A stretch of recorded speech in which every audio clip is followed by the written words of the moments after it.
YS Vivekananda Reddy హత్య కేసుకు సంబంధించి సుప్రీంకోర్టు క్లియర్గా చెప్పినా సరే ఇంకా సునీతారెడ్డి అదే కేసు పట్టుకుని ఇంకా ముందుకు సాగదీసే ప్రయత్నం చేస్తున్నట్టు తెలుస్తుంది.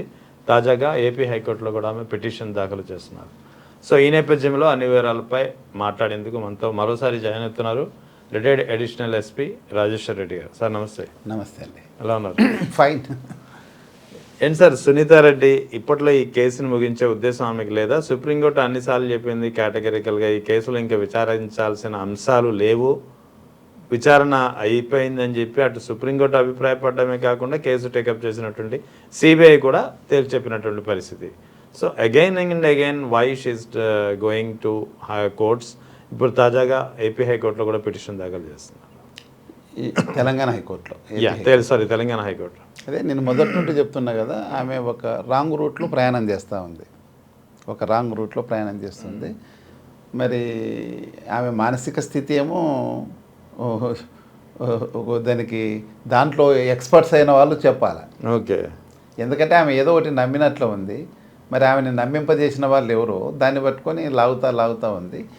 ఈ అన్నిటికన్నా ముఖ్యంగా నేను నమ్ముతూ ఉండేది ఏమంటే, ఇదంతా ఆమె సొంత తెలివితోటలు తెలియడం లేదు. నేను చెప్పా కదా, భారీ పెట్టుబడిదారులు ఉండాలి దీంట్లో. దీన్ని సాగదీసి 2029 ఎలక్షన్స్ అప్పుడు కూడా వాడుకోవాలా, అబ్బాయి గొడ్డలి బాబాయి గొడ్డలి ఇటువంటి ఉద్దేశంతో చేస్తుంటే వాళ్ళకు చేతిలో ఈమె ఒక చిన్న ఇన్స్ట్రుమెంట్ అయింది.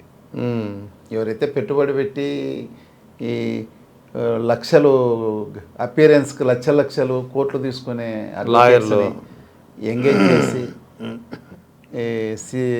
అప్రూవర్స్ని మేపుతా ఓకే ఇవన్నీ చేస్తున్నారు. వాళ్ళ ఇన్ఫ్లుయెన్స్లో ఆమె ఉందనేది నా ఉద్దేశం. ఎందుకంటే ఈమె ఫస్ట్ సుప్రీంకోర్టుకి వెళ్ళింది, ఇలా బెయిల్స్ అన్నీ రద్దు చేయాలని. ఓకే, ఇన్వెస్టిగేషన్ సరే సిబిఐని వాళ్ళు అడిగింది, సుప్రీంకోర్టు అడిగింది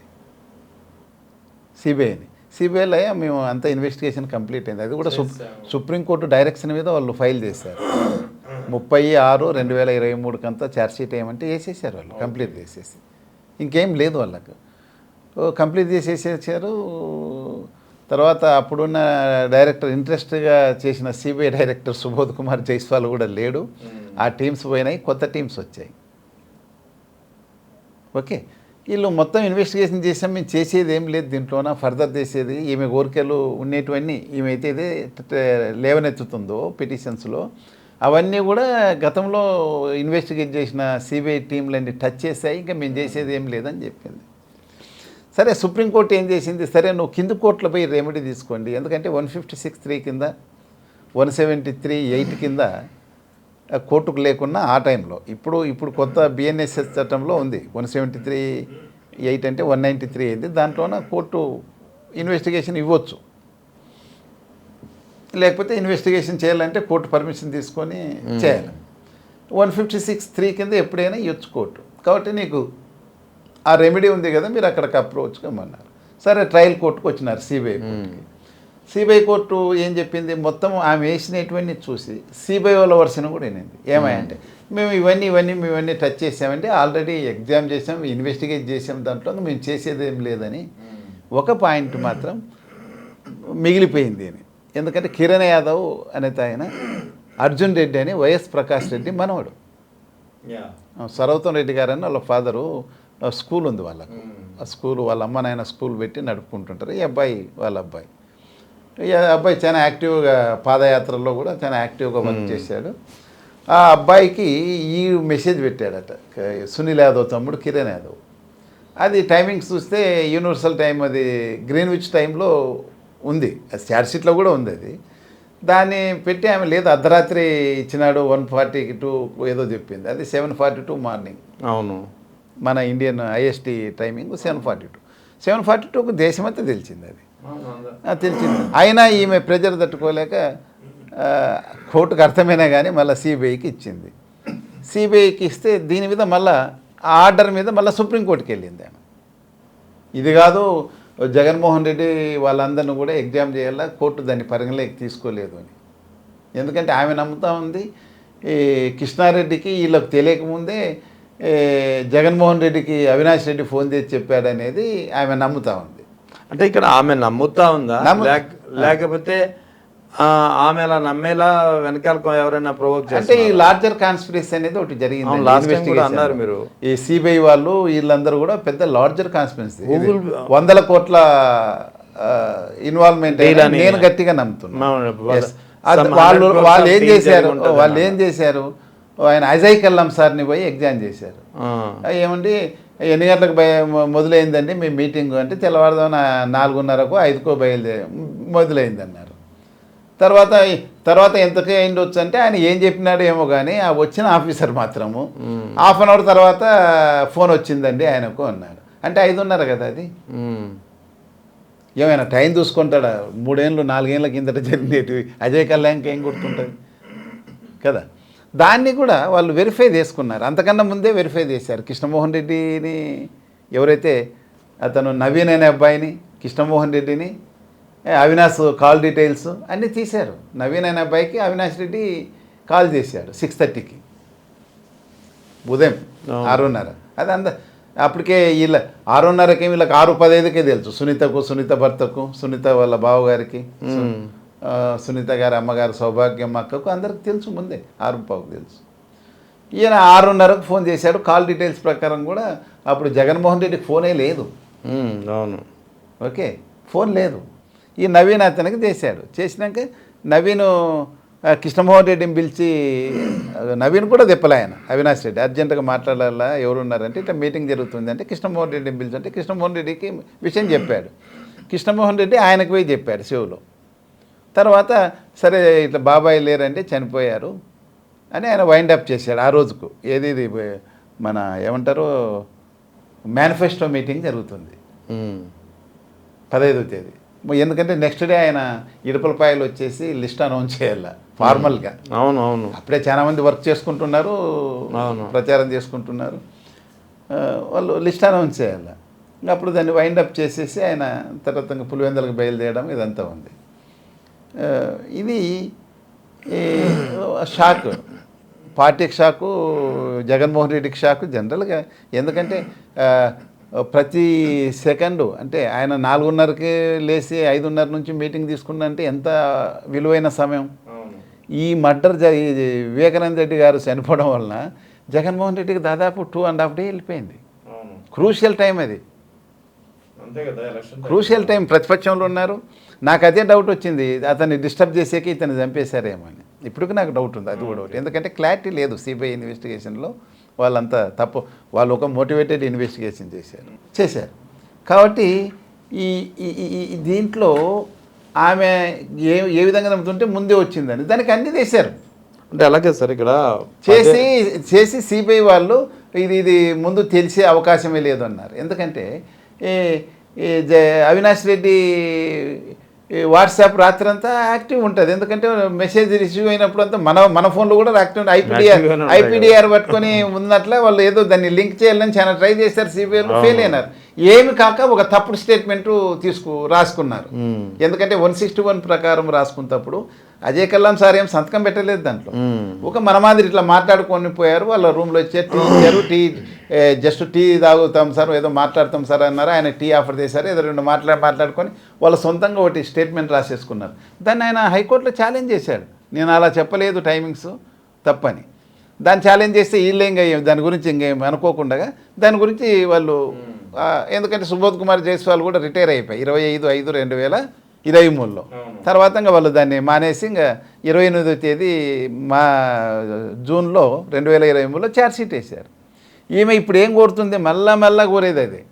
గతంలో వేసిన పిటిషన్స్లోనైనా ఇప్పుడైనా కోరేది ఏముంది, అధికారికంగా బయటకు తెలియకముందే జగన్మోహన్ రెడ్డికి ఎలా తెలిసింది మరణం గురించి. ఎందుకు తెలియదు సార్, అది ఇంట్లో సొంత బాబే అంటే ఈమె లేదు 6:30కు అవినాష్ రెడ్డి చేసిన దానికన్నా ముందే అవినాష్ రెడ్డి వాళ్ళకి చెప్పినాడు అనేది ఈమె నమ్ముతా ఉందో లేకపోతే అది ఒక కారణం పెట్టుకొని. అది కాదు అని సిబిఐ వాళ్ళు సిస్టమేటిక్గా టెక్నికల్ ఎవిడెన్స్తో సహా ప్రూవ్ చేసి దాని గురించి ఇంకా లేదు అని చెప్పారు. తర్వాత ఏమడుతుంది, హత్యకు ఉపయోగించిన ఆయుధం దొరకలేదని. ఎప్పుడో 2019లో ఉన్న ఆయుధం మరి వాళ్ళు నిజంగా చంపింటే దొరకాలి కదా. దస్తగిరి అప్రూవర్ స్టేట్మెంట్ ప్రకారము ఆయుధం చంపిన తర్వాత ఆ మోటార్ సైకిల్ గజ్జల ఉమాశంకర్ రెడ్డి మోటార్ సైకిల్లో నేను సునీల్ యాదవ్ ప్లస్ దస్తగిరి ఇద్దరం పోయినామని అప్రూవర్ చెప్తాడు. దాంట్లోనే నరికిన గొడ్డలి సైడ్ బ్యాగ్లో పెట్టుకొని పోయినామని చెప్పినారు. మరి దొరికిండాలి కదా, ఆయన డిస్పోజల్ ఏదో కాలువలో పడేసినామని చెప్పించినారని అదంతా కాలువంతా చాలా రోజులు జేసీబీలు పెట్టి వెతికారు, దొరకలనే ఉంది. తర్వాత ఆ మున్నానతి వ్యక్తి యొక్క చెప్పుల షాప్ అతను ఈ అప్రూవర్ స్టేట్మెంటు అప్రూవర్ కాకుండా అప్రూవర్ స్టేట్మెంట్ కన్నా సంవత్సరం ముందే 2020లోనే అతని లాకర్లో చెక్ చేశారు వీళ్ళు సిబిఐలో చేసి 45 లక్షలు ఏదో సీజ్ చేశారు, ఏదో గోల్లో అది ఉన్నది. దానికి అతను లెక్క కూడా చెప్పాడు, నేను ఫలాన్ని నమ్మితే ఇంత డబ్బు వచ్చింది, ఫలాన్ని నమ్మితే వచ్చింది. సిబిఐలో రికార్డ్ చేసుకున్నారు. ఈమె ఇంకా మీరు వెరిఫై చేయలేదంటుంది. మరి ఆమె స్టేట్మెంట్ చూసిందో లేదో, ఎందుకంటే ఫస్ట్ ఛార్జ్ షీట్లు వేయలేదు, మొన్న వెరిఫై చేసినట్ల ఫైనల్ ఛార్జ్ షీట్లో వేసారు అది కూడా స్టేట్మెంటు. అతను ప్రతి లెక్కకు లెక్క చెప్పాడు. ఈమె దాన్ని ఈడీకి రాయాలా, మీరు ఇన్కమ్ ట్యాక్స్లకు రాయాలా అని అడుగుతుంది. దానికి ఈ మర్డర్కి ఏం సంబంధం? ఎందుకు అతన్ని కూడా ఎందుకు చేశారు మున్నా లాకర్స్ అంటే, మున్నా భార్య ఒక ఆమె రజియా అని ఉంది, ఆమెకు వివేకానంద రెడ్డికి అక్రమ సంబంధం ఉందనేది మున్నాకు అనుమానం. ఎందుకంటే ఈ సార్కున్న లక్షణాలు అవలక్షణాల వల్ల ఆయన కొంచెం ఉమనైజర్ కాబట్టి ఏదో పంచాయతీ కోసం ఆయన దగ్గరకు పోవడం ఏదో ఉంది. దాని మీద గొడవ జరిగినప్పుడు గొడవ ఉన్నట్ల సిబిఐలకు తెలిసి దాని గురించి ఏమన్నా మర్డర్ చేశాడా రాత్రి రజయా వాళ్ళ ఇంటికి వస్తే అనేది డౌట్తో వాళ్ళు కూడా అతను ఎంక్వైరీ చేశారు. అంత తప్ప తర్వాత లేటెస్ట్ స్టేజ్లో ఈయన అప్రూవల్ డ్రామాలో నేను మున్నాకి ఇచ్చాను 75 లక్షలని చెప్పించారు ఇతను. ఏం లేదు కాబట్టి అన్ని లోపభూయిష్టమైన అప్రూవల్ స్టేట్మెంట్లు, దాన్ని కావాలని ఏం అడుగుతుంది. తర్వాత ఈ సాక్ష్యాల్ని ధ్వంసం చేయడంలో మనోహర్ రెడ్డి కూడా అక్కడే ఉన్నాడు దాంట్లోనే అని. ఆయనేమి మనోహర్ రెడ్డి ఉన్నాడు, ప్రతి ఒక్కరు పోయి చూశారు ఆడ. మనోహర్ రెడ్డి ఏంది అసలు ఆడ ఒక 100 మంది ఉన్నారు. అవును, మనోహర్ రెడ్డి వైఎస్ భాస్కర్ రెడ్డి కాకుండా 100 మంది ఉన్నారు. ముఖ్యంగా ఈయన వివేకానంద రెడ్డికి బాగా క్లోజ్గా ఉన్న అడ్వకేటు కరుణాకర్ రెడ్డి అక్కడే ఉన్నాడు, ఆయన తమ్ముడు డాక్టర్ నాగేంద్రనాథ్ రెడ్డి అక్కడే ఉన్నాడు, అందరూ ఉన్నారు. నువ్వు వాళ్ళని ఎవరిని ఎగ్జామ్ చేస్తే అసలు ఏం జరిగింది వాళ్ళు చెప్తారు. అట్లా కాకుండా నీకు ఇంట్రెస్ట్ ఎవరు నీకు ఈమె ఇచ్చిన లిస్ట్ వాళ్ళని చేసిన అప్పటికి నీకు తృప్తి పడకుంటే ఎట్లా? అదే సార్, అదే అడుగుతున్నా. ఇప్పుడు పదే పిటిషన్లు వేయడం, పదే ఈ యాంగిల్లో విచారించమని ఆ యాంగిల్లో విచారించమని చెప్పి కోరుతుండడం వెనుక అసలు ఆమె ఏం సాధిద్దాం అనుకుంటా? ఏం సాధించడంలే. 2029 ఎలక్షన్ అప్పుడు కూడా ఇది బాబాయ్ గొడ్డలు అనేది చేసి వాళ్ళ వ్యక్తిత్వాన్ని, ఇప్పుడు ఏమైందండి, ఈ జగన్మోహన్ రెడ్డి వ్యక్తిత్వాన్ని తూలనాడేకి, అతని వ్యక్తిత్వాన్ని భంగం కలిగించేకి, అతన్ని తిట్టేకి ఏదో కారణం ఉండాలి కదా. తల్లి చెల్లి ఒకటి, ఈ బాబాయి గొడ్డలు ఒకటి, ఇవే కదా ఉండేది ఆయన. అట్లాంటివి చెప్పేకి చేసేకి ఈ ప్రొలాంగ్ చేసేకి చేస్తుండేది. అసలు ఆమె అడగాల్సింది ఏమంటే, నేను ఇప్పుడు నెల రోజుల నుంచి నేను చెప్తానే ఉన్నా, సుప్రీంకోర్టు జడ్జిమెంట్ వచ్చి ఇది ఇంకా ఇవాళ ఇన్వెస్టిగేషన్ అయిపోయింది సిబిఐలో అన్న తర్వాత, ఎందుకంటే వాళ్ళు ఇన్వెస్టిగేషన్ చేస్తున్నప్పుడు మనం మాట్లాడితే బాగుండదని వాళ్ళు క్లోజ్ అయినాకనే నేను మాట్లాడడం మొదలుపెట్టాను. ఎందుకంటే ప్రతి లైన్ చదివాను నేను సిబిఐ ఇన్వెస్టిగేషన్. ఈ అప్రోచ్ స్టేట్మెంట్లోనే సో మెనీ కాంట్రడిక్షన్స్ ఉన్నాయి. ఏ అప్రూవర్ని అయితే ఈమె సపోర్ట్ చేస్తూ ఆయన కోసం లూద్రా లాంటి అడ్వకేట్లను పెట్టి వాదిస్తున్నారో, వన్ స్టేట్మెంట్లోనే గాయాల సీక్వెన్సు, లెటర్ రాయడం, ఇదంతా అభూత కల్పన, అసలు నమ్మలేని నిజాలు ఉన్నాయి. ఎందుకంటే అతని స్టేట్మెంట్ ప్రకారం ముందు మెదడు బయటకు వచ్చిన తర్వాత, నరికిన తర్వాత ఆయన ఏళ్ళు చూపిస్తుంటే ఇది ఇంతవరకు చీలిపోయేంతవరకు అతను స్వయంగా అప్రూవరే నరికిన తర్వాత ఆ లెటర్ రాయడం అనేది అసంభవమైన విషయం. అంతే కదా, పూర్తి అసంభవం. అది ఇంతవరకు మానవ చరిత్రలో పుర్రె వగిలి మెదడు బయటకు వచ్చినాక ఏ వ్యక్తి కూడా మేలుకోనుండి, తర్వాత అది జరిగిన తర్వాత కనీసం హాఫ్ అన్ అవర్తో 1 అవర్ ఉంది వాడు చెప్పిన స్టోరీ. ఆ డాక్యుమెంట్స్ కొంత వెతికారు, అన్ని తీసి తర్వాత ఎప్పుడో లెటర్ రాయించారని. అంటే అంతవరకు మెదడు బయటకు వచ్చేసి ఎక్స్పోజ్ చేసి సగం కారిపోయిన తర్వాత కూడా ఎలా మేలుకోనుండి లెటర్ రాస్తాడు? నువ్వు కూడా డాక్టరు కదా, నీకు అనుమానం రాలేదా? నువ్వు కూడా పిఎంలో రూమ్లో ఉన్నావు. అవును, అతను తోటి లోపలికి పెట్టి ఎంత లోపలికి పోయింది గాయాలని కత్తెర పెట్టి లేకపోతే ఇన్స్ట్రుమెంట్ పెట్టి కొలుస్తున్నాడు ఎంత లోపలికి పోయింది గాయాలని. అంతలో మెదడు బయటకు వచ్చింది వెనకనే. మరి అది తప్పు కదా. ఏ విధంగా నువ్వు అప్రూవర్ నువ్వు నమ్ముతున్నావని నువ్వు అడగొద్దా సిబిఐలని? మీకు ఆ మాత్రం ఇంగితం లేదండి. అది మెడికల్లీ ఇంపాసిబుల్ కదా, మెడికల్లీ ఇంపాసిబుల్. ఎలా లెటర్ రాస్తాడు? ఒకవేళ ఇంతవరకు చీలిపోతే కనీసం ఆ లెక్క అక్షరాల పేపర్ మీద లైన్ అమ్మడి రక్తమే ఉండాలి కదా. అవన్నీ ఎందుకు లేవని నువ్వు అది అడుగు, అది అడగమని అడుగు. తర్వాత సిబిఐలో అవినాష్ రెడ్డిని డిజిటల్ ఎవిడెన్స్ కనెక్షన్ అని చెప్పి 1 గంట 58 నిమిషాల 36వ సెకండు కాంపౌండ్కు లోపల 2 అడుగుల లోపల ఉన్నాడు. 37, 38, 39 గురించి చెప్పరు. 1 సెకండు చూపిస్తారాడ. సరే ఒప్పుకున్నాము. వాడేమన్నా పోల్ వాల్ పోట ఏదో అంటే చుట్టూ బొంగు పట్టుకొని ఎగురుతుంటాడు. అట్లేమన్నా ఇట్లా దుంకుంటా పోయినాడేమో, సరే ఒప్పుకుంటాం అది. మరి అప్రూవర్ స్టేట్మెంట్ ప్రకారము, దస్తగిరి స్టేట్మెంట్ ప్రకారము, నువ్వు ప్రత్యక్ష సాక్షి రంగన్న స్టేట్మెంట్ ప్రకారం ఆ టైంలో వాడు మీ ఇంట్లో ఉన్నాడు కదా సునీల్ యాదవ్. అవును కదా. నువ్వు 1:58 నిమిషాల 36వ సెకండ్ ఆడ వాళ్ళ గూగుల్ టేకర్ ప్రకారం ఆ రూట్లో పోయినాడు ఆట. ఆ రోజు నైట్ ఆడ ఆ రూట్లో సునీల్ యాదవ్ నైట్ మూమెంట్ ఉండేది నిజమే. గూగుల్ టేక్అవుట్ ప్రకారం ఆ రూట్లో పోయినాడు. అది ఆడ కరెక్ట్గా చెట్లు వస్తాయి. ఆ 36వ సెకండు చూపించిన కాడ పెద్ద చెట్లు ఉన్నాయి ఆడ, యాప్ చెట్లు అవన్నీ. దాని కింద పాస్ అయినప్పుడు సైడ్కి పోతుంది అది. వాళ్ళ ఇంట్లో ముందు రోజు సాయంత్రం ఉన్నాడు, ఆ రోజు సాయంత్రం ఉన్నాడని ఒక 4-5 సార్లు అన్నీ కూడా ఆ మూల, ఎప్పుడో కాంపౌండ్లో ఆ మూల, ఆడికి ఎవరు జనాలు కూడా పోరది, పాసామనేసి పెట్టింటారు అక్కడ. ఆడ చూపిస్తుందంటే ఆ చెట్ల ప్రభావంతో చూపిస్తుంది, అది సైంటిఫిక్ అంతే. మరి ఆ టైంలోనే సునీల్ యాదవ్ దస్తగిరితో పాటు ఉదయం రాత్రి 9:30 నుండి తెల్లవారుదాన 3:15 వరకు దస్తగిరి ఎంబడే ఉన్నాడు, సీన్ ఆఫ్ అఫెన్స్లు ఉన్నాడు కదా. ఈ కాంట్రడిక్షన్ ఏంది? మరి ఇది ఇట్లుంటే కేసు నిలబడుతుందా అని దాని గురించి అడగవే నువ్వు?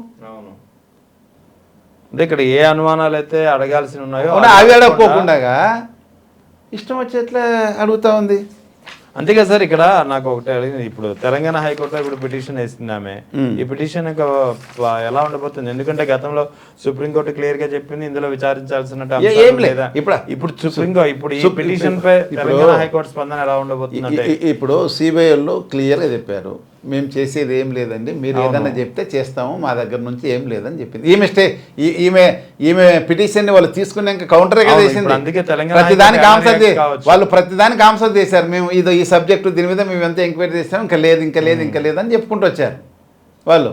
అందుకోసమే లాస్ట్ ఇది ఒక్కటి మీరు చెప్పలేదండి అర్జున్ రెడ్డికి, కిరణ్ యాదవ్కు, మీరు అది కూడా చెప్పండి అంటే అది కూడా చెప్పేశారు. అది లేదండి. తెలంగాణ హైకోర్టు ఎలా రియాక్ట్ కావచ్చు? ఈ తెలంగాణ హైకోర్టు ఎలా చెప్తాం మనం, ఎలా యాక్ట్ అని మనం చెప్పలేం. కానీ ఆల్రెడీ సుప్రీంకోర్టు లెవెల్లోనే దాన్ని అయిపోయింది.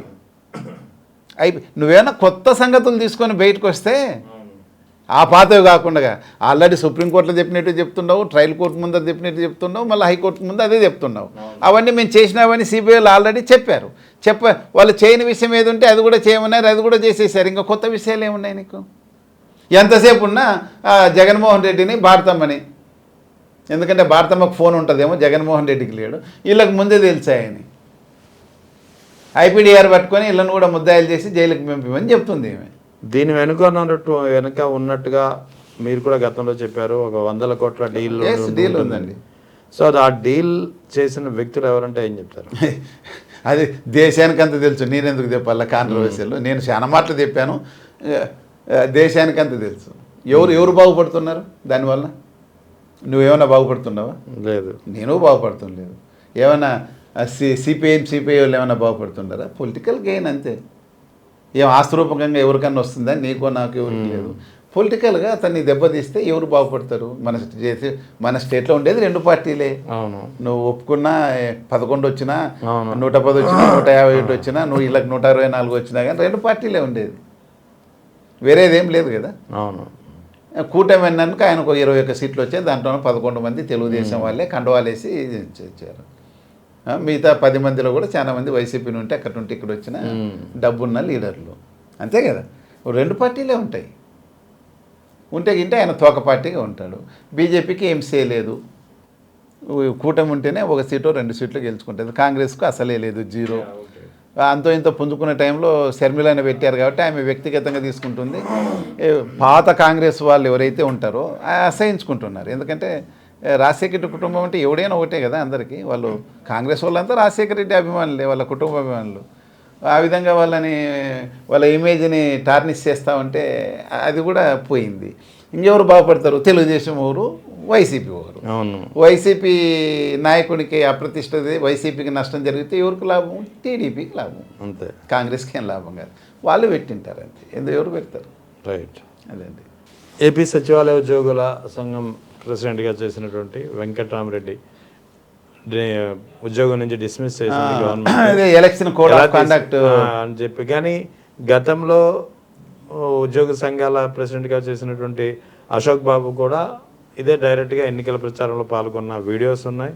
బీజేపీని గెలిపించి ఇవన్నీ ఎలా ఉన్నాయంటే ఆయన అశోక్ బాబు గారు చేసింది వీడియోలు కూడా ఉన్నాయి. ఆడేదో రసాబాస్ అయిన ఇవి కూడా ఉన్నాయి. ఇప్పుడు కూడా మనకు నెట్లో కొడితే మనకు వస్తూనే ఉన్నాయి. ఇతనికేం వీడియో ఎవిడెన్స్ కూడా ఏం లేదు. మరి ఎవరైనా ఒక రిపోర్ట్ ఇచ్చారేమో, ఇట్లా వచ్చి మా కాడ ప్రచారం చేసినాడనో లేకపోతే ఏదైనా చేసి ఉండొచ్చు. ఈ ఎక్కడ ఉంటే డెమోక్రసీలో నాకు వెంకటరామరెడ్డి మీద చర్య తీసుకోవడం ఓకే, నో ప్రాబ్లం. ఒకవేళ చేసింటే, తప్పు చేసింటే పీపుల్స్ రిప్రజెంటేటివ్ యాక్ట్ ప్రకారం పబ్లిక్ పాల్గొనకూడదు, చేశారు. మరి అశోక్ బాబు మీద మీరు ఎందుకు చర్య తీసుకోలే? అదే కదా. అప్పుడేం రాజ్యాంగం లేదా? ఇంకా అమల్లోకి రాలేదా? మనకు 1950 నుంచి ఉంది కదా రాజ్యాంగం. ఏం కొత్తగా ఈ నిన్నమన్న వచ్చిందే? రెడ్ బుక్ రాజ్యాంగం లేదు కదా సార్. అది కాదులే, రెడ్ బుక్ రాజ్యాంగం అసలు రెడ్ బుక్ సరే ఓకే కాదు, అప్పుడు లేదు కదా. మరి ఎందుకు మీరు తీసుకోలే? కామన్ పబ్లిక్కి ఎవరైనా మీడియా అంటే ఏమంటారు, తటస్థ పర్సన్స్ ఎవరైనా ఉండరే, తటస్థంగా ఉండి ఆలోచన చేసే వాళ్ళకు మరి అప్పుడు లేని చట్టం ఇప్పుడు ఎందుకు వచ్చింది? అదే కదా. అంటే అప్పుడు చట్టం లేదా? ఉంది. నువ్వెందుకు అసలు నీలో నిబద్ధత లేదు. ఇది ఎందుకు చేశారు? ఇది ఉద్యోగస్తుల్ని పెదపడించే చేస్తున్నారు, ఎవడు మాట్లాడుకోకుండా. ఇప్పుడు మొత్తం రాష్ట్రంలో మొత్తం ఎవడన్నా క్వశ్చన్ చేయాలంటే వాడు టెర్రరైజ్ చేస్తున్నారు. ఫియర్ సైకోసిస్ అనేది వచ్చేసింది గురించి. మరి ఉద్యోగాలకు మాట్లాడితే అరెస్ట్ చేస్తారు, డిస్మిస్ చేస్తారు. మనకెందుకు వచ్చిన పీకులట అని అంటే పిఆర్సీ 4 ఏళ్ళ ఒకసారి గవర్నమెంట్ వచ్చి 2 ఏళ్ళు అయిపోయింది కదండి.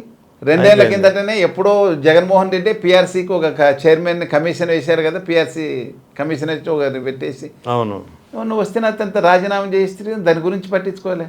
అంటే 4 ఏళ్ళకి ఒకసారి పిఆర్సీ అనేది అంటే నువ్వు 10 ఏళ్ళకి ఒకసారి చేయాలనుకున్నావు. అసలు నీకు ఉద్దేశం ఉందా పిఆర్సీ చేయాల్సిన ఉద్దేశం? ఐఆర్ఏ లేదు, డిఏలు అసలు ఇవ్వడంలే. వరుసగా సెంట్రల్ గవర్నమెంట్ ఇస్తూనే పోతుంది, డిఏలు అసలు ఇవ్వడంలే. నువ్వు ఎప్పుడో జగన్మోహన్ రెడ్డి గారు ఇచ్చిన జీవోది మన ఇంప్లిమెంట్ చేశారు. అసలు నువ్వు వచ్చినాక ఒక 4 డిఏలు రావాలా కదా కనీసం. జగన్మోహన్ రెడ్డి దగ్గర ఉన్నప్పుడు అప్పు పెట్టినారన్నారు కదా, అవి రావాలా? నువ్వేమి ఇస్తున్నావు? అంటే ఈ ఉద్యోగులంతా ఏడుస్తారు అప్పుడు జగన్మోహన్ రెడ్డి గవర్నమెంట్ మీద. టీచర్లకు ఏదో ఉద్యోగాలు చేయమంటే వాళ్ళ బాధ చెప్పనాక లేకుండా అంతా పాయిజన్ చేసి పెట్టేశారు. ఇప్పుడు మీకేం వచ్చింది? కనీసం ఐఆర్ అన్న ఇచ్చారా? అవును. అంటే ఇప్పుడు నిత్యావసర వస్తువుల ధరలన్నీ తగ్గినాయా?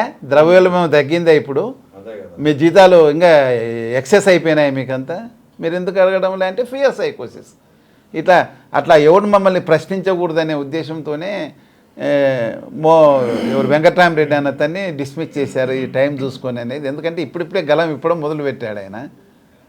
ఇప్పుడు ఈ దళిద్రం ఏమంటే ఈ ఉద్యోగ సంఘాల్లో కూడా ప్రో గవర్నమెంట్, యాంటీ గవర్నమెంట్ అని పార్టీలతో అఫిలియేషన్. ఇది విధవ లక్షణం. అవును. ఉద్యోగస్తులైనతోళ్ళు ఉద్యోగస్తులు న్యూట్రల్గా ఉండాలా. ఎందుకంటే ఇప్పుడు ఒక ఉద్యోగస్తుడు గుండి ఒక టీచర్ గుండి ఏదన్నా చెప్తే అది కామన్ పబ్లిక్ మీద చాలా ఇన్ఫ్లుయెన్స్ చూపిస్తుందండి, చాలా ఇన్ఫ్లుయెన్స్ చేస్తారు. మీరంతా ఒక పార్టీజన్ అయిపోయి బాగా జరిగేదాన్ని అంతా చేసి చూడు, విద్యా వ్యవస్థ ఎంత అల్లకల్లోలం అయిపోయింది ఇప్పుడు.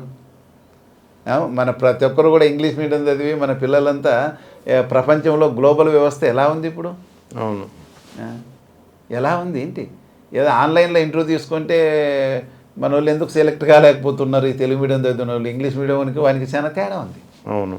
జిల్లా పరిషత్ స్కూల్ చదివినాడు కాంపిటేట్ చేయలేకపోతున్నాడు. అంతే కదా. గతంలో మేము మా పరిస్థితి అదే కదా, తెలుగు మీద చదివినాం, ఇంగ్లీష్లో బ్రహ్మాండంగా రాస్తాం, మాట్లాడాలంటే కమ్యూనికేషన్ స్కిల్స్ లేవు. ఆయన మాదాల రంగారావు, ఆయన సినిమా యాక్టర్,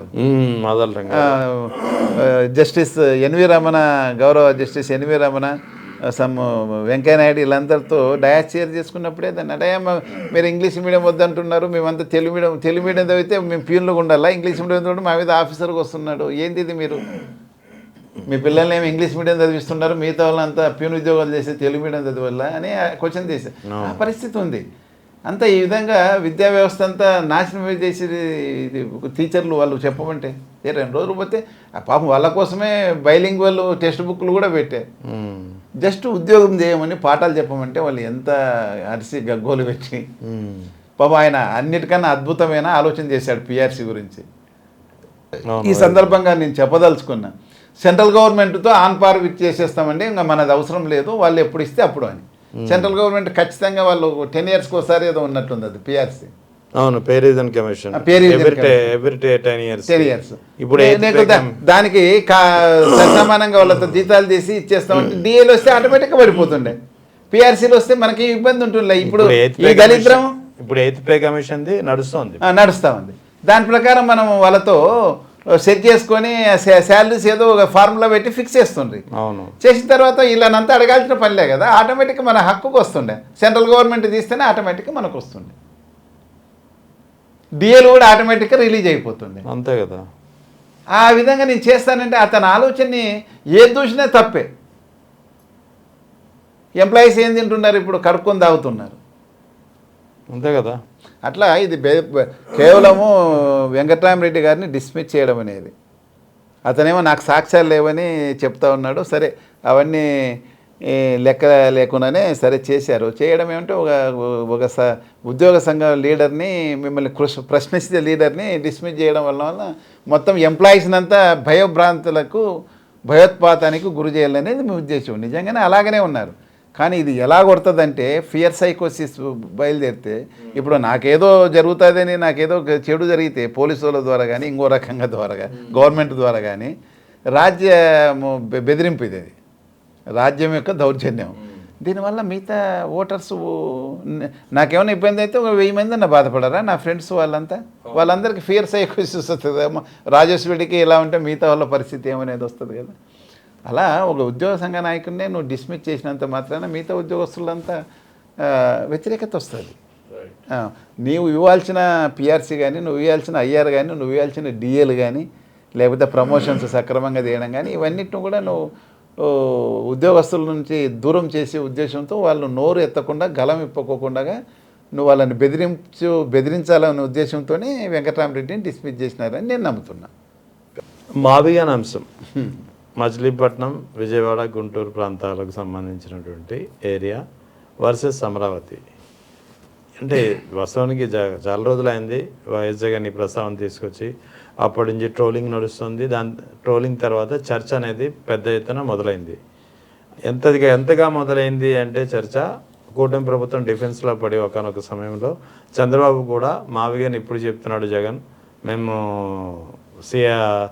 ఇది సిఆర్ఆర్ పరిధి, సిఆర్డిఏ పరిధి ముందే డిసైడ్ చేసాం, అక్కడ వరకు ఉందని చెప్పి, లేకపోయినా సరే ఉంది అన్నట్టు ఆయన అంటే ఒక విధమైనటువంటి డిఫెన్స్ వాతావరణంలో పడిపోయారు. ఫస్ట్ ఏదో వీడు పిచ్చోడు,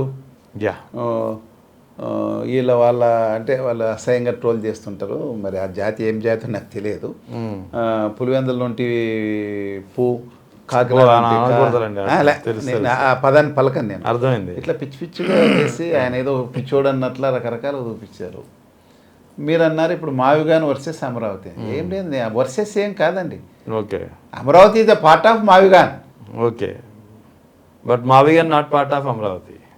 కాదు, exactly Mavigan is a part of Amaravati. Mavigan వలన ఎంతమంది బాగుపడతారంటే, ముఖ్యంగా నేను సీఎం అయితే చెప్తున్నా, నేను సీఎం అయితే ముందు రైతులకంతా ఇచ్చేసి, వాళ్ళ భూములు వాళ్ళకి ఇచ్చేసి, ఏవైతే అక్వైర్ చేసుకొని కన్స్ట్రక్షన్ అయిపోయి డిస్ట్రాయ్ అయిపోయినావో, పంట పొలాలకు పనికి రాకుండా దానికి కన్ఫైన్ చేసి దానికి అక్వైర్ చేసి 00 ఇచ్చేసి రైతులనంతా వాళ్ళ వ్యవసాయం వాళ్ళు చేసుకోమంటే సరిపోతుంది. ఎందుకంటే అది 3 పంటలు పండేది. అవును, ఇప్పుడే కాదు, ప్రకాశం పంతులు అదే చెప్పాడు. అయ్యా బాబు ఈ రాజధాని ఏరియాలో వస్తే పోతారని ఆ కాలంలోనే కర్నూలు పెట్టాడు. మేధావులు వాళ్ళంతా, వాళ్ళకి నిస్వార్థం. అవును, కరెక్టే. ఆయనకి ఎందుకంటే ఇంత లక్షల కోట్లు సంపాదించాలని యావ లేదు పాపం.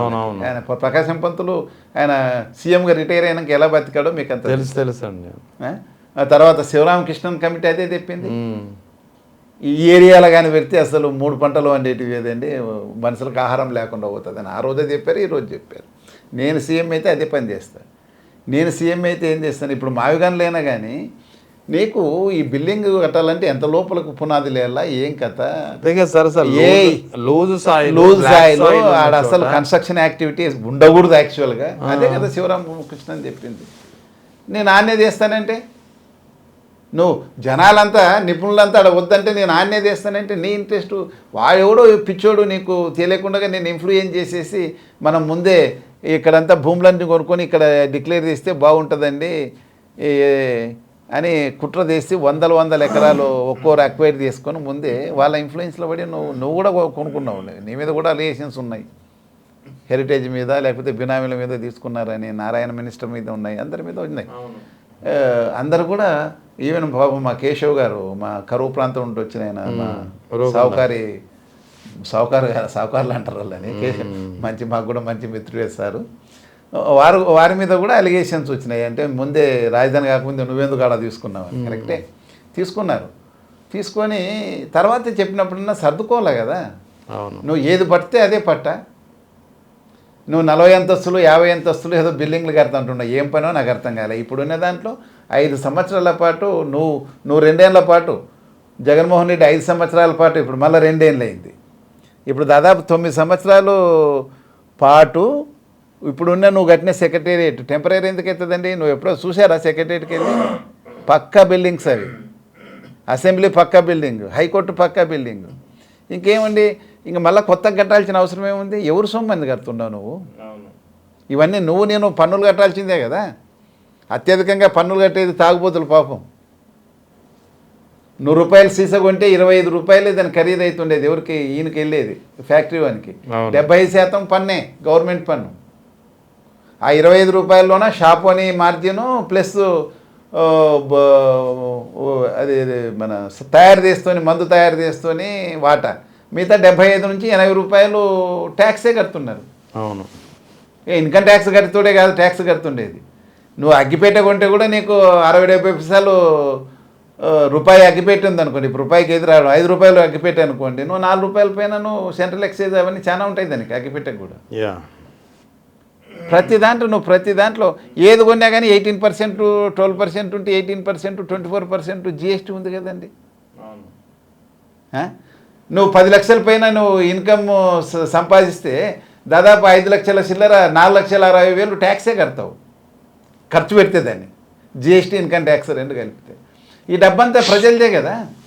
నువ్వు ధర్మకర్తగా ఉండి ధర్మంగా దాన్ని ఏ విధంగా డెవలప్ చేయాలా, ఎలా మిగిలియాలా ఆలోచన చేయాలి. కానీ నేను ఇంకా అప్పులు చేసి వేస్ట్ చేసి నేను ఎత్తినంత భారం పెట్టిపోతానంటే ఎలా అండి? మీరు 76 సంవత్సరాలు వయసు, మిమ్మల్ని ఏమని మేము విమర్శించగలం? అంటే ఇప్పుడు ఈ మచిలీపట్నం, విజయవాడ, గుంటూరులో ఏదైతే జగన్ ప్రతిపాదించారో కొత్త రాజధాని ప్రాంతంగా ప్లాన్ బిగా ఉంటే బాగుంటుందని, ఇది కనుక ఒకవేళ అమలైతే ఎక్కువగా లాభపడేది కూడా ఇప్పుడు సామాజిక వర్గమే. ఇప్పుడు ఎలా ఉంటుందంటే అండి, మళ్ళీ కూడా నేను సీఎం అయితే నేనైతే ఏం చేస్తానంటే, ఏపీఎస్పీ క్యాంప్ ఉంది కదండి, ఓకే, కొండ మీద ఉంది అది. అవును, నువ్వు ఇంత లోతు తీస్తే 100 అంతస్తుల భవనం కట్టవచ్చు. ఏమి కట్టు కదలదు, రాక్ మీద ఉంది అది. నువ్వు అనవసరంగా ఎయిమ్స్ ఉన్నది ఎక్కడైనా కట్టిండొచ్చు ఎయిమ్స్ని. అవును, ఆడ అన్ని సుమారుగా 500-600 ఎకరాలు వేస్ట్ చేశారు. ఇది అది కలిపింటే మొత్తం అయితే ఉండే రాజధాని అయిపోతుండే. సరే, ఇప్పుడు మల్టీ స్టోరీడ్ బిల్డింగ్స్ కదా, నువ్వు కలర్ అంటుండవు, అదేదో తెచ్చి ఆ ఏపీఎస్పీ క్యాంపులు కట్టు. అవును, ఏపీఎస్పీ నూజిబీడి దగ్గర భూములు ఉన్నాయి కదా, అవును, డిఫారెస్టేషన్, డీనోటిఫికేషన్ చేస్తామంటుంటారు కదా సెంట్రల్ గవర్నమెంట్. అవును, ఆడ పంపి ఇప్పుడేమో నక్సలైట్ కూడా లేరు, క్షణాల్లో వచ్చి నీకు క్యాంపు, నీకు పక్కన సెక్యూరిటీ కావాలని నీకు లేదు. నువ్వు ఆడ కట్టేయచ్చు, నీకు అన్ని బిల్డింగ్స్ అన్ని కట్టవచ్చు ఆడ. అందులో రోడ్డు పక్కన, హైవేకి పక్కన. ఇప్పుడు ఆయన సాంబశివరావు గారు డీజీ గారు ఉన్నప్పుడు ఐపీఎస్ ఆఫీసరు, వీళ్ళకి ఎలాంటి వాటికి ఎక్కడ అలాట్ చేయాలో తెలియట్లేదు వీళ్ళకి. ఎందుకు తెలియడం లేదు, అన్నీ తెలుసు. సాంబశివరావు గారు డీజీగా ఉన్నప్పుడు ఆయన అందరూ టెంపరీ కట్టండి అంటే ఆయన పర్మనెంట్ కట్టేశాడు. ఆయన చెప్పేటప్పుడు ఆయనకు, ఎందుకంటే ఆలోచన ఉన్న ఆఫీసర్ ఆయన, ఓకే, నీట్గా కట్టేసాడు. ఆర్టీసీలో పైన కట్టేశాడు. ఆర్టీసీ మా విజయవాడ ఎన్టీఆర్ భవన్ అదేదో ఉంటుందని. దాని మీద పైన అన్ని ఆఫీసులు కట్టి మొత్తం సగం ఆఫీసులు అక్కడే ఉన్నాయి గవర్నమెంట్వి, విజయవాడ ఆర్టీసీ బస్ స్టాండ్ పైన. సేమ్ స్ట్రక్చర్ ఇక్కడ డీజీపీ ఆఫీస్ కట్టాడు, ఇంకా ఎక్కువైంది ఆడ సిఐడి గీఐడి అన్నీ అక్కడే కలిపారు, పర్మనెంట్ కట్టారు. దాని పక్కలోనే ఇవన్నీ అసెంబ్లీ వస్తుంది, సెక్రటేరియట్ కూడా వస్తుంది. కరెక్ట్గా నువ్వు మల్టీ స్టోరీడ్ బిల్డింగ్స్ కట్టేస్తే నీ ప్లాన్ అది అన్నప్పుడు ఆ ఏపీఎస్పీ క్యాంప్ని పక్కకు తరలించు, నూజివీడికి తరలించు, ఎవరు వద్దంటారు? అంతే అయిపోయింది. నీకు ఇంకా వేరే అవసరం ఏం లేదు, నీకు వేరే భూములు అవసరం లేదు, అన్నీ అక్కడే వచ్చేస్తాయి. మల్టీ స్టోరీడ్ బిల్డింగ్స్ కదా నువ్వు ప్లాన్ చేస్తున్నావు, ఈడొచ్చి కట్టు, ఏం ఎవరికి ఇబ్బంది ఉండదు. పక్కనే హైవే పక్కన ఉంటాయి, ప్రజలకు కూడా అందుబాటులో ఉంటాయి. ఇప్పుడు వాటికి పోవాలంటే ఏదైనా అమరావతికి పోవాలంటే సుమారుగా 1000-1500 అవుతాయి పోయి ట్యాక్సీలు. కానీ ఎండ, మంచినీళ్ళు దొరకవు, ఎక్కడన్నా రోడ్డు ఆపితే లోపల ఏదో పెద్ద క్యాంటీన్ పెట్టినారో దానికి పోతే కానీ ఫుడ్ దొరకదు. లోపలికి ఎంట్రీ ఎంతమందికి దొరుకుతుంది? బయట టీ నీళ్ళు దొరకవు. ఏమా ప్రజలకు అంత ఇది. పైగా ఈ కొత్త కాన్సెప్ట్ వచ్చిన తర్వాత, గ్రామ సచివాలయాలు వచ్చిన తర్వాత, జగన్మోహన్ రెడ్డి గారు తెచ్చిన తర్వాత నీకు తాలూకా ఆఫీస్ పోయే పని కూడా లేదండి, ఇది మండల హెడ్ క్వార్టర్స్ పోయే పని కూడా లేదు. పల్లెల నుంచి నువ్వు అడుగు పెట్టాల్సిన పనిలే. 2-3 క్లస్టర్ విలేజ్లు ఉంటే ఒక క్లస్టర్ విలేజ్ వస్తే పని అయిపోతుంది. నీకు రాజధానికి ఎవడికి వస్తాడు? నువ్వు అన్ని మల్టీ స్టోరీడ్ బిల్డింగ్ కట్టాల్సిన అవసరం ఉంది. దాన్ని కూడా డీసెంట్రలైజ్ చేయమంటున్నాడు కదా నిపుణుల కమిటీ. ఏదో చెప్పేసి శివరామకృష్ణ ఏం చెప్తున్నాడు? డీసెంట్రలైజ్ చేయమంటున్నాడు. ఒకవేళ ఏదైనా నీకు ఆక్వా ప్రోడక్ట్స్ గురించి ఉన్నప్పుడు ఆ సముద్రం పక్కన ఏదో కట్టమంటున్నాడు ఆయన. మినరల్స్ గురించి, మైన్స్ అండ్ మినరల్స్ అయితే కడప ఏరియాలో ఎక్కువ దొరుకుతాయి, ఇది ఈ రాయలసీమలోన ప్లస్ ప్రకాశం జిల్లా, నెల్లూరు, ఇవన్నీ ఎక్కువ మైన్స్ అండ్ మినరల్స్ దొరుకుతాయి, ఆ ఆఫీసులు అక్కడ పెట్టమని. వ్యవసాయానికి సంబంధించింది వ్యవసాయం ఎక్కువ ఉన్నది. ఈ విధంగా డీసెంట్రలైజ్ చేయమని చెప్పాడు పరిపాలన. మరి ఎందుకు నువ్వు ఏలూరులో ఉన్న ఆఫీసు కూడా, ఎంఆర్ఓ ఆఫీసు కూడా మా అమరావతిలో ఏమి ఉండాలా, జనాలు ఇటుకే రావాలనే ఉద్దేశంతో నువ్వు అన్ని స్టోరీల బిల్డింగ్ ఎందుకండి? ఇప్పుడు బ్రహ్మాండంగా నడుస్తూ ఉంది వెలగపూడిలోన. అవును, మోర్ దాన్ సఫిషియంట్ అది. నీవు కావాలంటే నువ్వు ఎన్నోసార్లు పునాదులు తీసేసి మళ్ళీ కట్టారు. మీరు అడిగితే పెద్ద పెద్ద స్తంభాలు తీసేసినట్టు ఉంటాయి, కింద ఫౌండేషన్ వేసినట్టు. ఒకవేళ మళ్ళీ ఒకసారి టెస్ట్ చేసుకునే అవసరం అయితే ఇంకో ఫ్లోర్ వేయించు. 1+1 ఉంది, ఇంకో 1+1 ఇంకో ఫ్లోర్ వేస్తే చాలు, మస్తుగా అవుతుంది. ఇక తాజాగా కొన్ని జరుగుతున్నటువంటి పరిణామాల నేపథ్యంలో ఇంకా వైఎస్ జగన్ మన పవన్ కళ్యాణ్ని ట్వీట్ చేశారు ఆరోగ్యంలో కోలుకోవాలంటూ. ఆ ట్వీట్ క్యాజువల్గా చేస్తుండొచ్చు, ఒక యాజ్ ఎ పొలిటీషియన్ చేస్తారు. కానీ గతంలో అదే పవన్ కళ్యాణ్ ఇదే జగన్కి గాయమైనప్పుడు చేసినటువంటి వ్యంగ్యంగా వీడియో ఇప్పుడు ఈ ట్వీట్ సందర్భంగా వైరల్ అవుతుంది. ఒక్కోరి పెంపకం ఓ రకంగా ఉంటుంది. ఆయన పెంపకం అలా ఉంది, జగన్మోహన్ రెడ్డి పెంపకం ఇలా ఉంది. ఆయనేమో ఈయనే కొట్టుకున్నాడేమో, ఆయన కొట్టుకున్నాడేమో, ఏదో చాలా వ్యంగ్యంగా చేసినట్లు వీడియోలు అవుతున్నాయి. జనాలు ఈయన పెంపకం ఇలా ఉంది, సంస్కారము అలా నేర్పించారు. వాళ్ళ తల్లిదండ్రులు కూడా మనం తప్పు పట్టలేము. ఆయన స్నేహితులు ఉండొచ్చు, లేకపోతే ఆయన పెరిగిన వాతావరణం ఉండొచ్చు, ఈయన పెరిగిన వాతావరణం ఉండొచ్చు. రెండవది, ఈ లోకేష్ గారు విజయమ్మకు జన్మదిన వాళ్ళ ఇంట్లో ఫోన్ చేసి చెప్పింటాడు. అంతే కదా, అంతే. ఏం పెద్ద ఫార్మాలిటీనా? లేకపోతే ఈమె ఎన్ని సంవత్సరాలుగా ట్విట్టర్ ద్వారా చెప్తా ఉంది. ఎవరు ఈమె శర్మిల కూడా. అవును, ఇంట్లో వాళ్ళంతా కలుస్తారు, మాట్లాడుకుంటుంటారు. వాళ్ళ అమ్మ హ్యాపీ బర్త్డే అని చెప్తాం. ఇప్పుడు నా భార్యకు బర్త్డే వస్తుంది, హ్యాపీ బర్త్డే గిరి అని చెప్తాం పొద్దున్న. అంతే కదా, పిల్లలకి అంతే చెప్తాం. దాన్ని ట్విట్టర్లో చెప్పాలా, పోస్ట్ చేసుకుంటేనే చెప్పినట్లనా? దాన్ని ఒక అవకాశం ఉంటుకొని లోకేష్ గారు ఇవ్వడం, అదే పిఆర్ టీం చేస్తుంది అనేది చెప్తున్నారు. అది మీనింగ్లెస్ అసలు. అమ్మకు కొడుకు ఫోన్ చేసి చెప్తారు, లేకపోతే కలిస్తే చెప్పుకుంటారు. ఫోన్ చేసి చెప్పింటారు, అంతా ఫ్యామిలీ అంతా తిప్పుకుంటారు. ఒకవేళ వాళ్ళ అమ్మ వాళ్ళ ఇంటికి పోతే ఒక కేక్ కట్ చేస్తారు, అంతే కదా. ఆమె ఇక్కడ హైదరాబాద్లోన కూతురు దగ్గర ఎక్కడ ఉందో మరి తెలియదు. ఉన్నప్పుడు ఫోన్ చేసి చెప్పిండొచ్చు, చెప్పలేదని వీళ్ళకి తెలుసా? ఇట్లా ఇప్పుడు జగన్మోహన్ రెడ్డి పవన్ కళ్యాణ్కి చెప్పడం అంటే అదో సంస్కారం.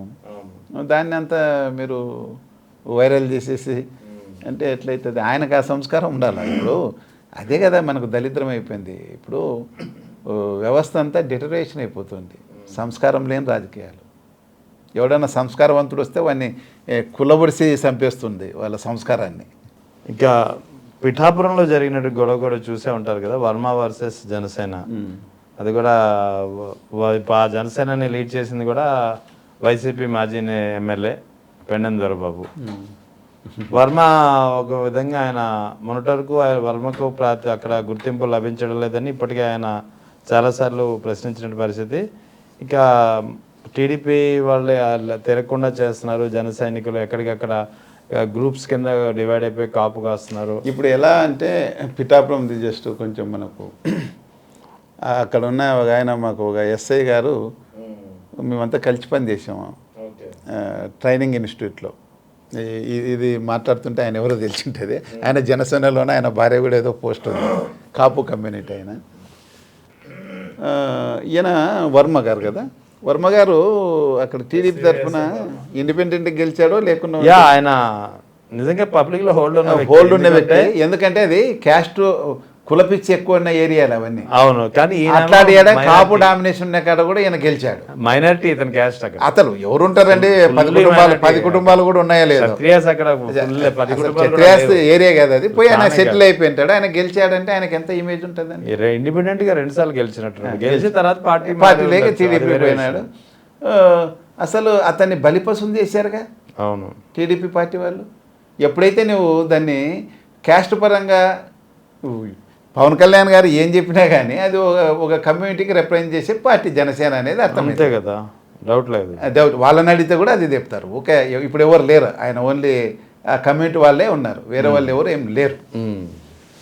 మరి ఆ కమ్యూనిటీ బేస్ మీద ఏర్పడిన ఒక పార్టీకి ఇతను కమ్యూనిటీకి సంబంధం లేకుండా ఇండిపెండెంట్ గెలిచే ఇమేజ్ ఉన్న లీడర్ని బలి చేసి అతనికి ఇచ్చేస్తే ఆయన అంతా నెక్స్ట్ అంతా కమ్యూనిటీ పరంగానే ఆలోచన చేస్తారు. కాపులు ఇతనికి వేసిన తరతరాలుగా 2-3 సార్లు ఒక వర్మ గారికి ఓట్లేసి గెలిపించిన వాళ్ళు కాపులు ఇప్పుడంతా క్యాస్ట్ పరంగా ఆలోచన చేస్తారు కదా.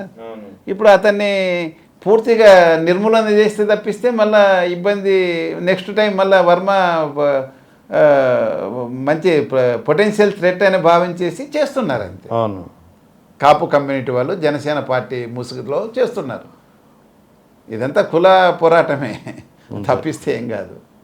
అది పాపం అతన్ని బలిపరిస్థితి చేశారు. ఆ రోజే పాపం ఆయన త్యాగం చేసినాడు. అదంతా పాపం ఆయన ఏమంటే ఆయన మర్యాద కోసం ఏదో చేస్తున్నాడు, కానీ బాగా నష్టపోయినాడు పాపం వర్మ. అతని మీద మనం అంత జాలి చూపాల్సిందే.